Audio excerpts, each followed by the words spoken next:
नमस्ते, मेरा नाम है दीपाली और स्वागत है आप सभी का बेताल 25C की 13वीं कहानी में, जिसका नाम है अपराधी कौन। तो चलिए शुरू करते हैं। पेड़ पर उल्टे लटके बेताल को एक बार फिर अपने कंधे पर उठाकर राजा विक्रमादित्य ने शमशान की ओर चलना शुरू किया। तो बेताल ने एक नई कहानी शुरू कर दी। बेताल बोला, एक बार की बात है, बनारस में हरि स्वामी नाम का एक ब्राह्मण रहता था। उसकी पत्नी बहुत सुंदर थी और उसका नाम लावण्यवती था। लावण्यवती का रूप इतना सुंदर था कि कोई भी पुरुष उस पर मोहित हो जाता। एक दिन लावण्यवती अपने घर की छत पर सो रही थी।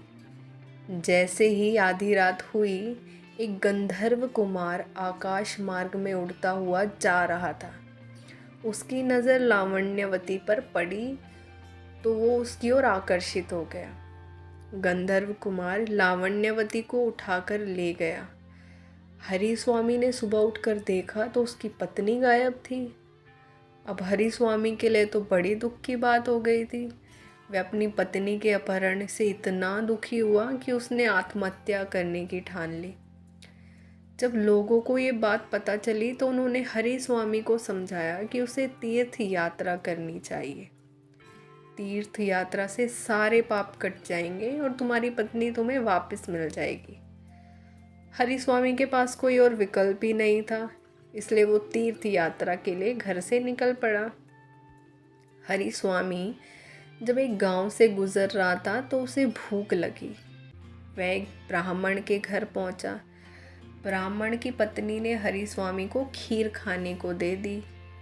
हरि स्वामी उस खीर को लेकर एक तालाब के किनारे पहुंचा ताकि वो मुंह हाथ धोकर खीर खा सके और प्यास लगने पर उससे पानी भी मिल जाए।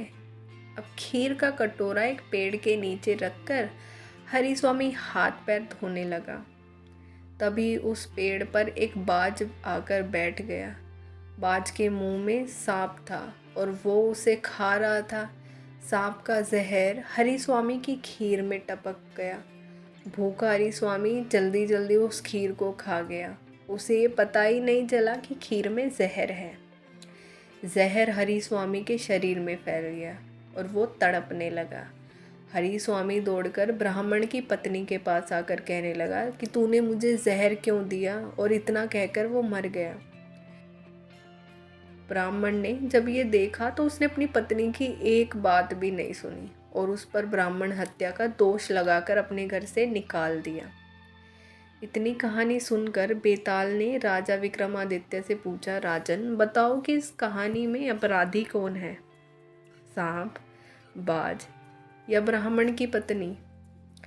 राजा ने उत्तर दिया, इस कहानी में इन तीनों में से कोई अपराधी नहीं है, क्योंकि सांप अपने शत्रु यानी बाज के वश में था।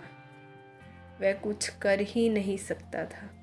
बाज ने जानबूझकर खीर में जहर नहीं मिलाया, बल्कि वो तो शांतिपूर्वक अपना खाना खा रहा था। ब्राह्मण की पत्नी ने अतिथि का सत्कार किया था, उसे भोजन दिया था। जो इन तीनों को दोषी कहेगा वो खुद दोषी माना जाएगा। इस कहानी में अगर कोई अपराधी है तो वो है ब्राह्मण, जिसने बिना विचार करे और सच्चाई को जाने बिना अपनी निर्दोष पत्नी को बेघर कर दिया। बेताल बोला, राजन आपने इस बार भी बिल्कुल सही जवाब दिया है। इतना कहकर बेताल फिर से उड़कर पेड़ पर जा लटका। राजा विक्रमादित्य उसे पकड़ने के लिए उसके पीछे भागे। तो इस कहानी से हमें सीखने को मिलता है, हमें बिना जांच पड़ताल किए कोई भी बड़ा निर्णय नहीं लेना चाहिए। तो ये थी आज की कहानी। अगर आपको कहानी अच्छी लगी तो लाइक कमेंट शेयर ज़रूर करें और बेताल 25C की अगली कहानी सुनने के लिए बने रहिए हमारे साथ। धन्यवाद।